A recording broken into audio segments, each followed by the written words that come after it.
मुंबईत गोरेगाव पूर्व भागात वाहतूक पोलिसांच्या गाडीवर हिंदीतून सूचना। शासनालाच मराठी भाषा वापर करण्याचा विसर। महिलेने आक्रमक होत वाहतूक पोलिसांना विचारला जाब।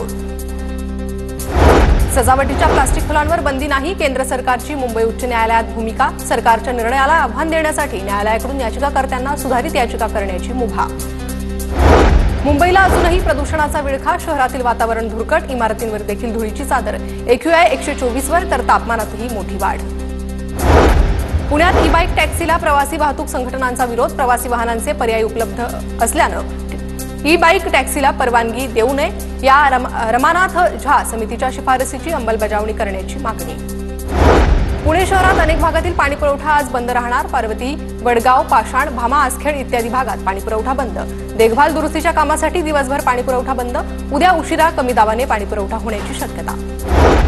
पुणे महापालिकेच्या उत्पन्नात वाढ। 2024-25 या आर्थिक वर्षात 8,272 कोटी रुपयांचं उत्पन्न मिळवण्यात यश। गेल्या वर्षीच्या तुलनेत यंदा उत्पन्नात 12 कोटींची वाढ। महापालिकेचं आतापर्यंतचं सर्वाधिक उत्पन्न असल्याचा दावा। कल्याण डोंबिवलीत अग्निशमन सेवा सप्ताहाचं आयोजन। विद्यार्थ्यांना दिले जात आहेत आग लागल्यानंतरचा बचाव आणि उपाययोजनांचे धडे। अग्निशमन दलाच्या अधिकाऱ्यांनी दाखवली प्रात्यक्षिकं। नांदेडमध्ये रेल्वे अंडरग्राऊंड ब्रिजचं काम पूर्ण करण्याची मागणी। यासाठी जिल्हाधिकारी कार्यालयासमोर पाथर्ड ग्रामस्थांचं आंदोलन। हिंगोलीत सध्या हळदीच्या दरात घसरण। गतवर्षी 16,000 ते 17,000 प्रति क्विंटलचा दर होता, मात्र यंदा 11,000 ते 13,000 रुपये प्रति क्विंटलचा भाव। सोलापुरातील बंद असलेल्या महात्मा गांधी प्राणी संग्रहालयाला महानगरपालिका आयुक्त सचिन ओंबास यांनी भेट दिली। दुरुस्ती संदर्भात अधिकाऱ्यांना सूचना।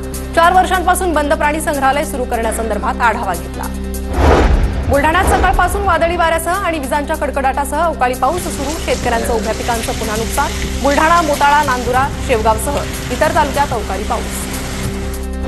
रत्नागिरीतल्या खेड शहरानजीक बोरज धरण परिसरात रासायनिक घनकचरा। मनसेचे नेते वैभव खेडेकरांनी पाहणी केली। मंत्री पंकजा मुंडे आणि MPCBच्या अध्यक्षांची भेट घेणार। संबंधितांवर तत्काळ कारवाईची मागणी। जेजुरीत हळकुंडापासून हळद बनवण्याचं मशीन। श्री खंडेराया चरणी अर्पण। पूजा करत मशीनचं अनावरण। मशीनमध्ये हळकुंडापासून तयार केलेली हळद खंडेराया चरणी अर्पण। छावा चित्रपटाचे दिग्दर्शक लक्ष्मण उतेकर यांचा रायगडमधील मोरसडे इथल्या मुळगावी घोसाडवाडी इथे सत्कार। उतेकर भावकी कांगोरीगड माध्यमिक विद्यालय आणि पंचक्रोशीतील ग्रामस्थांनी मिरवणूक काढली। दापोली पुणे शिवशाहीला रायगडच्या रेवतळेजवळ आंग्रे कोंड वळणावर अपघात। 3 प्रवासी जखमी। बसचा ब्रेक फेल झाल्यानं अपघात झाल्याची माहिती। सातत्यानं होणाऱ्या अपघातांमुळे शिवशाही बसच्या सुरक्षिततेबाबत प्रश्नचिन्ह।